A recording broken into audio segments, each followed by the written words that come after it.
धर्म संघ के दसम अधिशास्ता हमारे मध्य पधार चुके, अभिवंदना करें। वंदे गुरुवरम।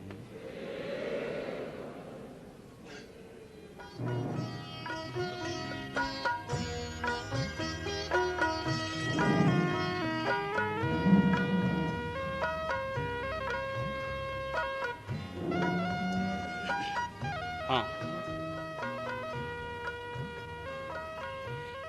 ओम अर्हम। प्रवचन विषय धैर्य धृति। प्रवचनकार आचार्य श्री महाप्रज्ञ आचार्य मानतुंग ने भगवान ऋषभ की स्तुति में एक स्तोत्र लिखा जो बहुत प्रसिद्ध है, भक्तामर। भक्तामर का एक श्लोक है, चित्रं किमत्र यदि ते त्रिरसंगनाभि नीतं मनागपि मनोन विकार मार्गं कल्पांतकाल मरुता चलिता चलेने किं मंदराद्रि शिखरं चलितं कदाचित। प्रभो, आपके सामने देवांगनाएं आती है और बैठती हैं, फिर भी आपका मन कभी विकृत नहीं होता, विचलित नहीं होता। एक बहुत सामान्य सी बात रख दी, उदाहरण भी दे दिया और उदाहरण इस तथ्य को स्पष्ट कर रहा है। हवा चलती है, तिनकों को उड़ा देती है।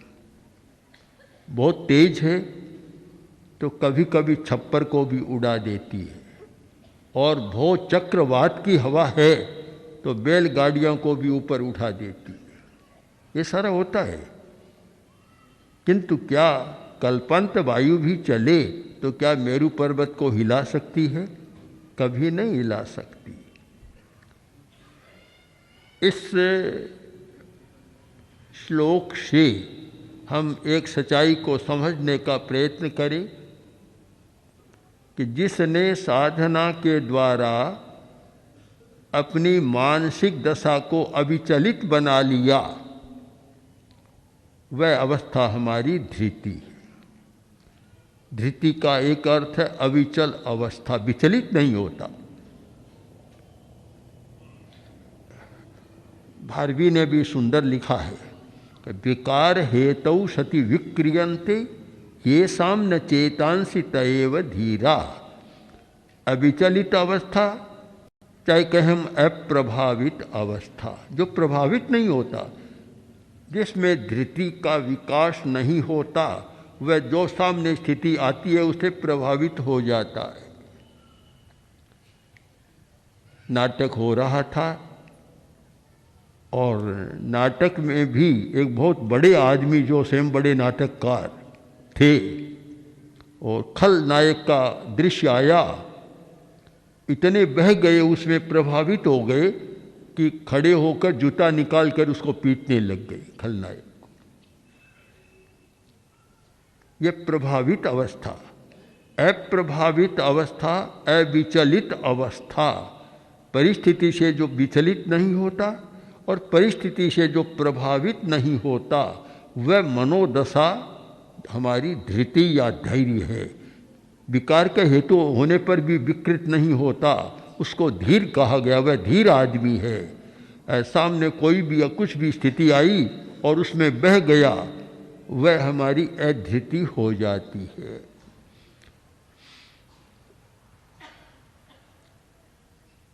कठिन काम है।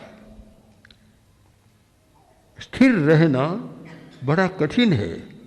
लक्ष्य का चुनाव किया और लक्ष्य के लिए समर्पित भी हो गया, चल रहा है, किंतु अभी कुछ मिला नहीं। हमारे लक्ष्य दो प्रकार के होते हैं। एक अल्पकालिक, थोड़े समय का छोटा लक्ष्य है तो पूर्ति भी हो जाती है, और वह नहीं होती है तो समस्या पैदा होती है। लक्ष्य स्वास्थ्य प्राप्त करना दवा के द्वारा, और वह नहीं होता है तो फिर आदमी में धृति नहीं रहती, विचलित हो जाता है। और आज तो आदमी में बहुत कम धैर्य है। दवा की भी एक कालावधि होती है, हर दवा की एक कालावधि है लाभ होने की।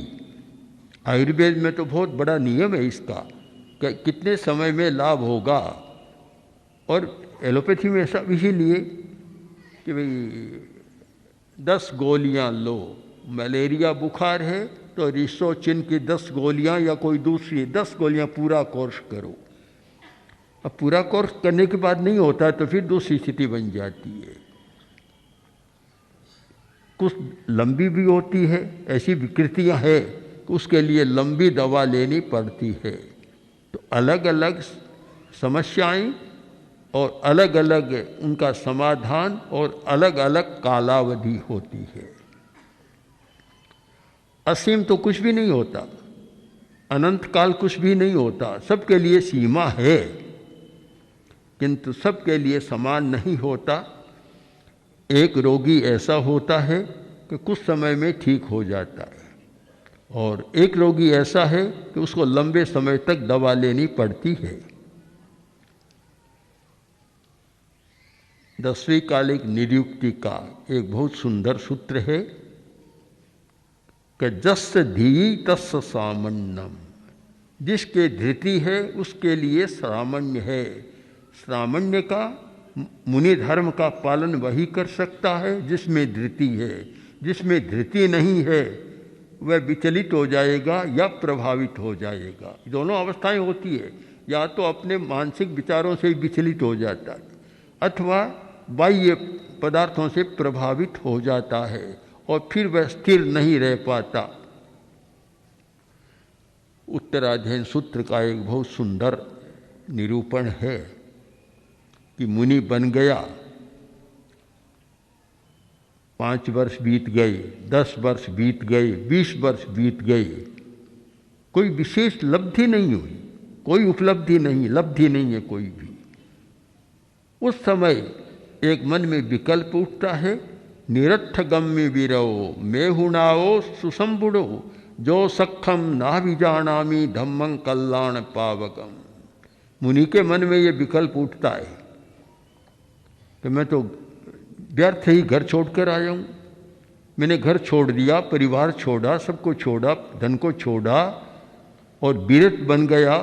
मेरे पास कुछ भी नहीं, अकिंचन बन गया, अनगार बन गया, घर रहित बन गया, कुछ भी नहीं मेरे पास। मिला क्या? मैंने मैथुन को भी छोड़ा, रति सुख को भी छोड़ा, पर मिला क्या? जो सखंग नाभि जानामी धम्मं कल्याण पावगम। अभी तक मैं नहीं जान रहा हूँ, साक्षात मुझे कोई ज्ञान नहीं मिला। कहते हैं अवधि ज्ञान हो जाएगा, मन प्रयोग ज्ञान हो जाएगा। मैं तो साक्षात नहीं जान रहा हूँ धर्म को कि कल्याण क्या है और पाप क्या है, श्रेय क्या है और अश्रेय क्या है।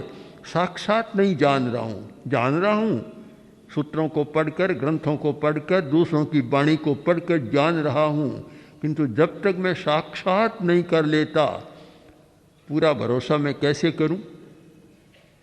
बड़ी कठिनाई है। तवो वहान मादाय परिमम परिवज्जो एवं पी बिहरो में छौमंग ने नियतई। मैंने सुना है भगवान महावीर ने तप तपा और केवल ज्ञान प्राप्त हो गया। तप तपा मतलब ध्यान किया, बहुत हो गया। प्रतिमा स्वीकार की, केवल ज्ञान उनको हो गया।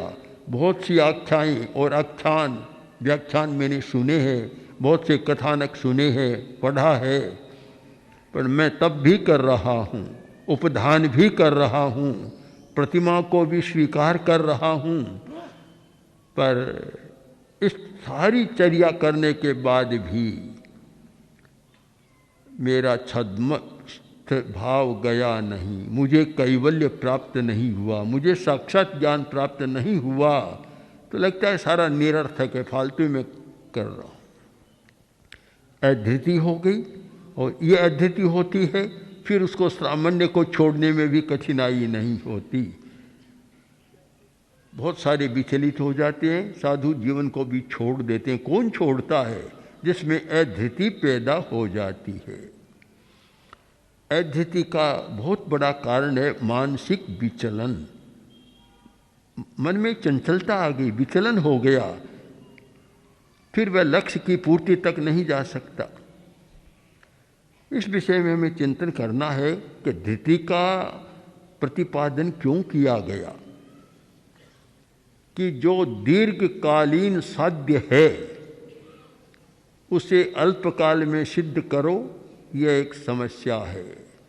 जो चीज़ लंबे समय के बाद मिलने वाली है और उसे अल्पकाल में ही पाना चाहो, यह संभव नहीं, प्राय संभव नहीं। इसलिए हमारा ज्ञान होना चाहिए कि भी एक तो दीर्घ काल के बाद मिलने वाली है। स्वास्थ्य को नहीं जोड़ा जा सकता। कारण है कि वह कोई बहुत दीर्घकालीन लक्ष्य नहीं है और दीर्घकालीन स्थिति भी नहीं है। और कुछ बीमारियां ऐसी है दीर्घकालीन होती है जीवन भर के लिए, तो जीवन भर भी दवा लेनी पड़ती है। अभी वैद्य आए थे लाडनू से, जैन विश्व भारती के। मैंने पूछा कि ऐसी कौन सी दवाएं हैं जो जीवन भर लेनी चाहिए। उन्होंने कुछ बताया, मैं स्वयं जानता भी था। आयुर्वेद में एक जीवनीय गण है, जीवनीय गण, जीवनीय औषधियों का गण है। वे जीवन भर लेने वाली और वयस्थापन करने वाली हैं। उनका कार्य यह है कि वयस्थापन करना, शरीर को स्वस्थ बनाए रखना। एक तो बीमारी की दवा हो और एक दवा जड़ी बूटी है जीवन यापन के लिए, जीवन को बनाए रखने के लिए। शरीर स्वस्थ रहे, मन स्वस्थ रहे, बुद्धि ठीक काम करे और सारी इंद्रियां ठीक काम करे, तो हम दो प्रकार की हो जाती है।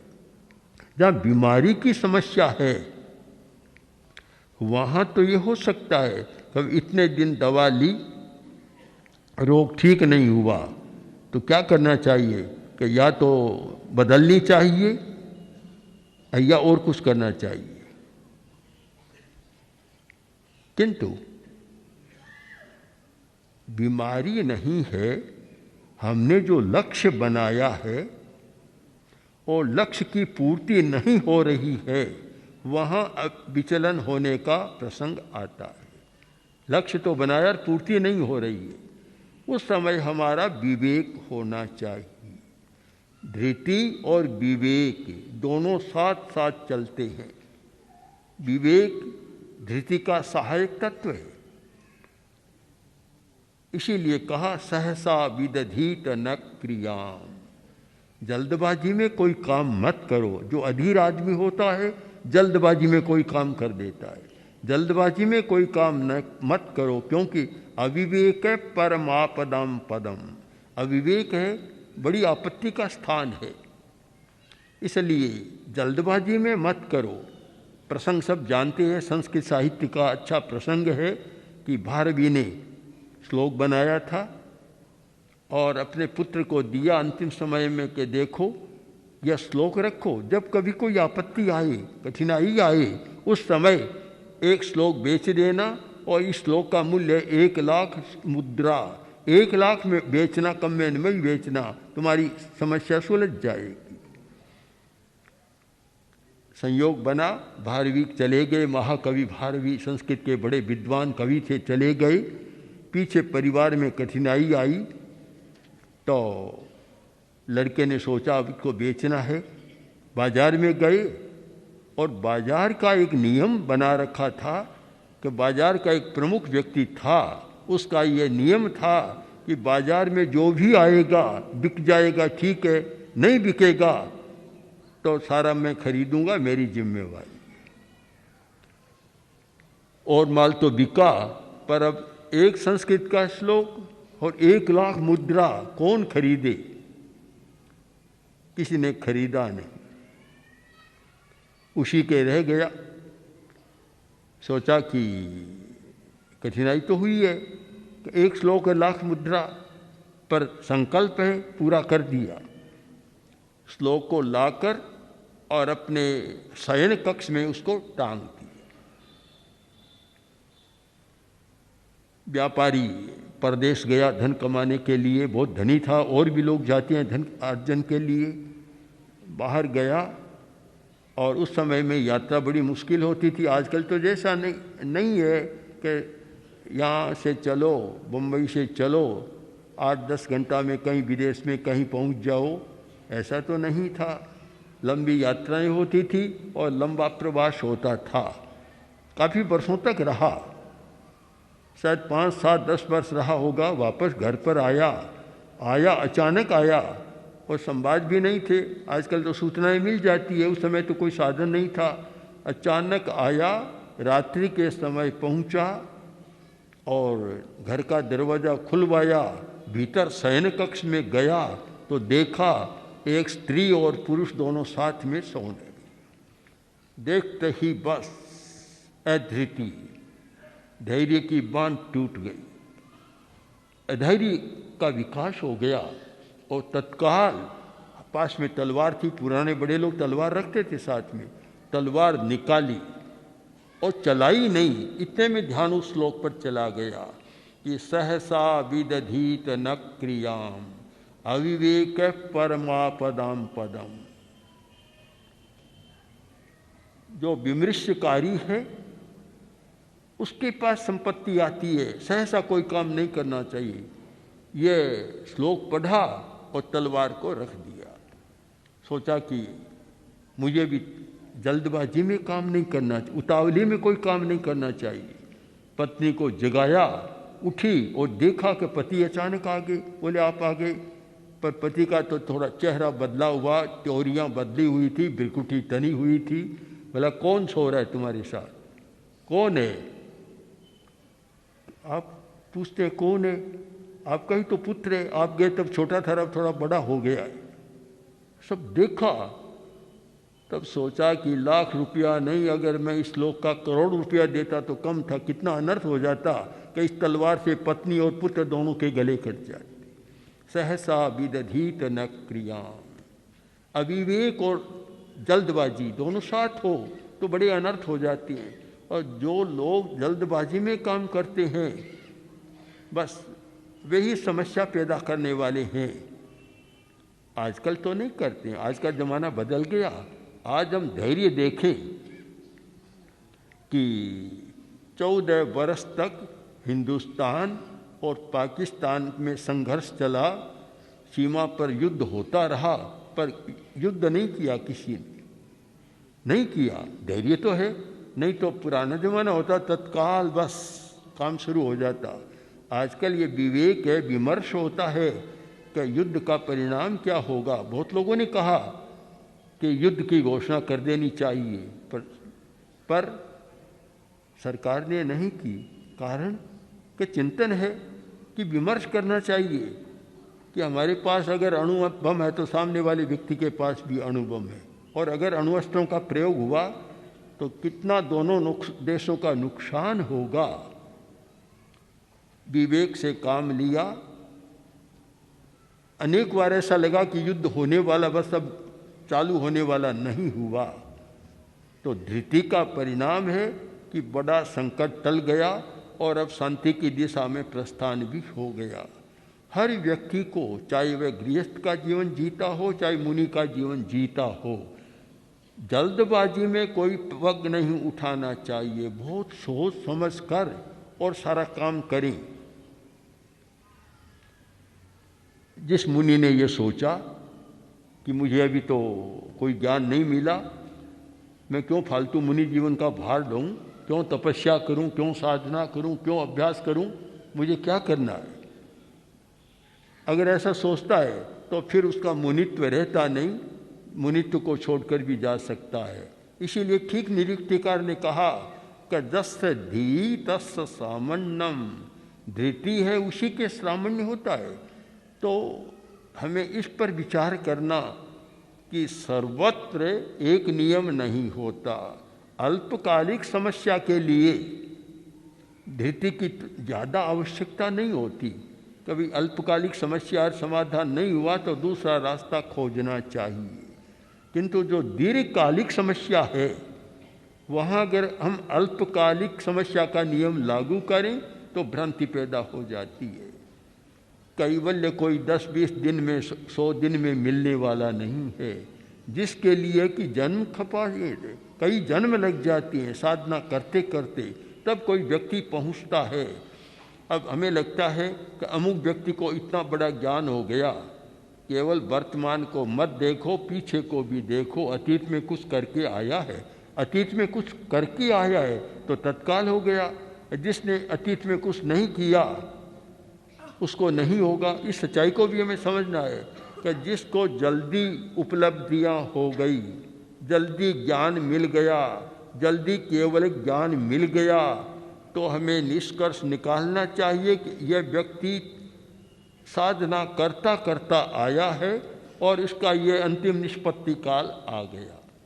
जिस व्यक्ति ने साधना तो आज शुरू की, इस जन्म में शुरू की, और वह सोचे मुझे भी वैसा हो जाए, हो सकता है 5 जन्म 10 जन्म के बाद तुम्हें मिलने वाली चीज़ है उसकी तुम आकांक्षा करो, तो कैसे मिलेगी। तो हमें व्यक्ति की साधना की अर्हता पर भी विचार करना चाहिए। आंतरिक अर्हता का भी अंतर है। एक व्यक्ति बहुत ही पवित्रता की साधना करता है, उसको उपलब्धि हो जाती है। एक व्यक्ति नहीं कर पाता तो नहीं होती।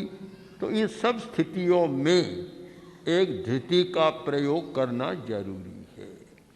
कि धृति का एक अर्थ है लक्ष्य पूर्ति के प्रति सतत प्रयत्न करने वाली चेतना, कि जब तक लक्ष्य की पूर्ति न हो तब तक करता रहूंगा। एक धृति हो गई। महात्मा बुद्ध ने भी धृति का प्रयोग किया था कि नैवा सनात कायमिदं चलिष्यति, ये धृति का ही तो था कि जब तक मुझे बोधि प्राप्त नहीं होगी इस आसन से नहीं उठूंगा। संकल्प और संकल्प पूर्वी का धृति पूर्व संकल्प हुआ। धृति के द्वारा होने वाला संकल्प था और वह संकल्प था फलित हो गया। तो हम धृति के लिए भी कितना मनोबल, कितना साहस, कितना विवेक, ये सब होते हैं, पर मूल बात है धैर्य रखना। अनुशासन की समस्या भी यह है कि लोग धैर्य नहीं रख पाते, धैर्य नहीं रख पाते, समस्या हो जाती है। एक धृति होती है। धृति का एक बहुत बड़ा उदाहरण है। आचार्य भिक्षु ने अपने उत्तराधिकारी परम शिष्य भारमल जी से कहा, अगर तुम्हारे बारे में यह कोई शिकायत आई कि भारमल जी ईर्या समिति देखकर नहीं चलते, ठीक देखकर नहीं चलते, तो तुम्हें एक तेला करना होगा। बड़ा प्रायश्चित, जिसको कहते हैं ना पाव पर पसेरी, गलती तो छोटी सी और इतना बड़ा प्रायश्चित कर दिया। अगर अधृति वाला होता तो कपड़े डाल देता, सचेल अचेल बन जाता, किंतु उनमें धृति थी। शिरोधार्य कर लिया कि जो आपका आदेश है। यह अनुशासन स्वीकार्य कब बना कि धृति थी, तब तो अनुशासन स्वीकार्य हो गया। अगर धृति नहीं होती तो पता नहीं क्या क्या बोलता, क्या क्या करता, कहाँ जाता पता ही नहीं चलता। धृति के कारण हुआ। प्रार्थना भी की, विनम्र प्रार्थना कि गुरुवर, अपने मित्र लोग बहुत हैं, सज्जन लोग बहुत हैं, सज्जन बहुत हैं, और अगर ये मालूम पड़ गया कि एरिया समिति की गलती बताने पर भारमल जी को तेला करना है, तब तो आप मुझे अनशन करा दें, यही अच्छा है। तो अनशन ही होगा फिर। तब आचार्य भिक्षु ने कहा कि देखो, कुछ भी हो चाहिए, अगर तुम्हारी भूल आई, किसी ने शिकायत की, तो तुम्हें तेला तो करना, चाहे सज्जन करे चाहे कोई दूसरा करे, तेला तो करना होगा। उसको भी स्वीकार्य कर लिया, इतने कठोर अनुशासन को स्वीकार किया। कैसे किया? बहुत कठिन है, नहीं तो कह देते कि आप करके देखो तो पता लगे, इतनी छोटी सी बात पर तेला करो, स्वयं को पता लगे। बहुत लोग धैर्य नहीं होता, हर कोई अनुशासन करता है, अच्छी सी की बात देता है, तो होता है कि खुद अपना ध्यान रखो। खुद तो ध्यान रखते नहीं और मुझे कहते हो, वापस क्या सुनने को मिलता है? पहले अपना ध्यान रखो, अपना जागरूक रहो, अपनी बात ध्यान दो, दूसरों को बाद में कहना। पता नहीं क्या क्या प्रतिक्रियाएं हमारे सामने आ जाती है। किंतु जिसमें धृति है और जो अपने लक्ष्य के प्रति समर्पित है, उससे विचलित होना नहीं चाहता, वह कठोर अनुशासन को भी स्वीकार कर लेता है। धैर्य है। भगवान महावीर का अंतिम समय, निर्वाण का समय, और गौतम से कहा कि तुम जाओ, संबोध देने चले जाओ। बड़ा जटिल होता है काम, बड़ा जटिल काम है। तो अंतिम समय में ऐसे भेज देना, पर गए। अनुशासन मान्य था, धैर्य था, जो कुछ भी वश हो गया, पर धैर्य था। तो ये अनुशासन वहाँ सफल नहीं होता जहाँ धृति का, धैर्य का विकास नहीं होता। परिवारों की स्थिति भी देख लो भले ही। एक कोई कहता है तो मैं काम करने वाली हूँ क्या, दूसरी बैठी इसको क्यों नहीं कहते? धैर्य नहीं है, स्वीकार नहीं करते। गर्गाचार्य के शिष्यों में अगर धैर्य होता तो गर्गाचार्य को अकेला नहीं रहना पड़ता, किंतु धैर्य नहीं था। इसलिए यह स्थिति बन गई कि कोई भी काम वे कहते ये करो, क्या दूसरा नहीं दिखाई देता है, मैं आपको दिखाई देता हूँ, दूसरा भी तो बैठा है। इस प्रकार की प्रतिक्रियाएं सामने आ जाती। हम अपने जीवन व्यवहार को देखें कि जीवन व्यवहार में कैसे होता है,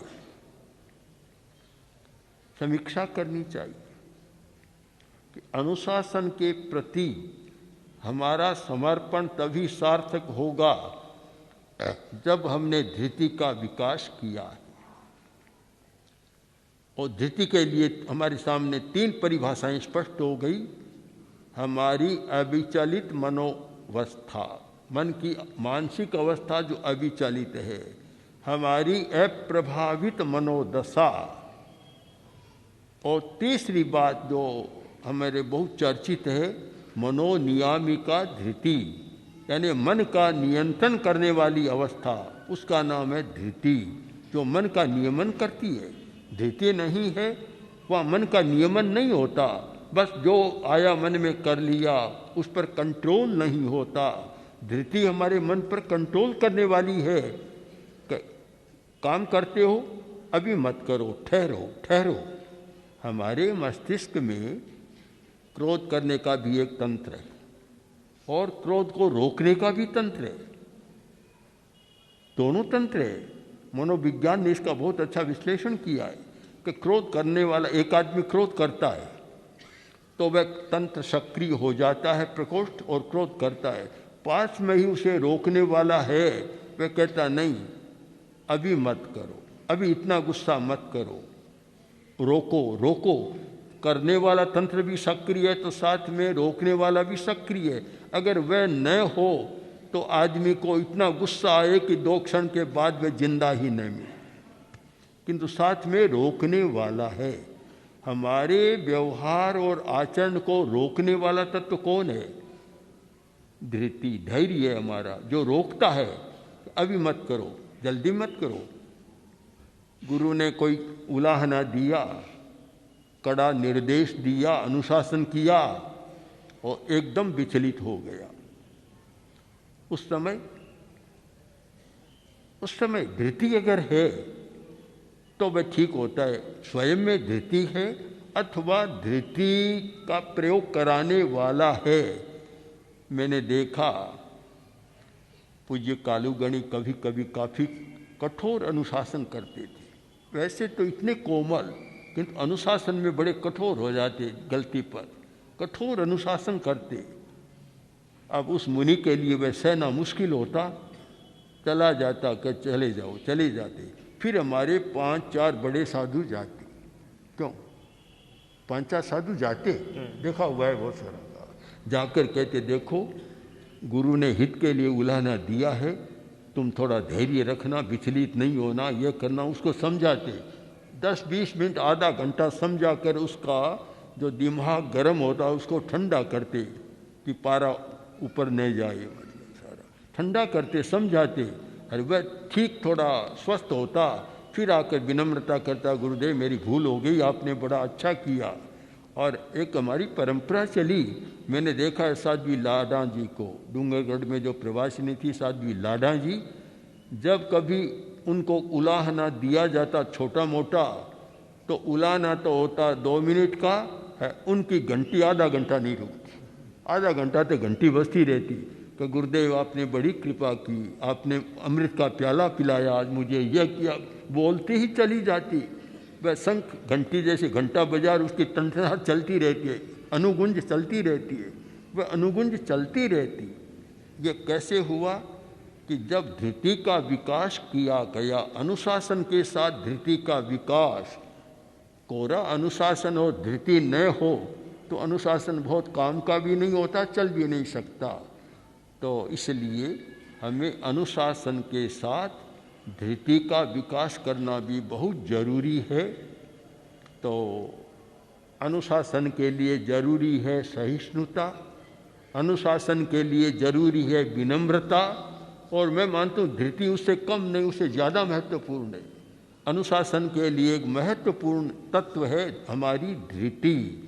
और जिस संघ में, जिस व्यक्ति में, जिस परिवार में कहीं भी देखो, धृति का विकास, विनम्रता का विकास और सहिष्णुता का विकास, वहाँ अनुशासन एक सुर तरु कल्प वृक्ष बन जाता है। उसकी छाँव में बैठकर सब जो चाहे सो मिल सकता है। किंतु इन 3 गुणों का विकास किए बिना कोरा अनुशासन करना चाहे, थोपना चाहे, वह कभी संभव नहीं होगा। इसलिए अनुशासन की जो मर्यादा को समझते समय हमें सहिष्णुता, विनम्रता और धृति पर भी बहुत गंभीर विमर्श करना चाहिए। ओम।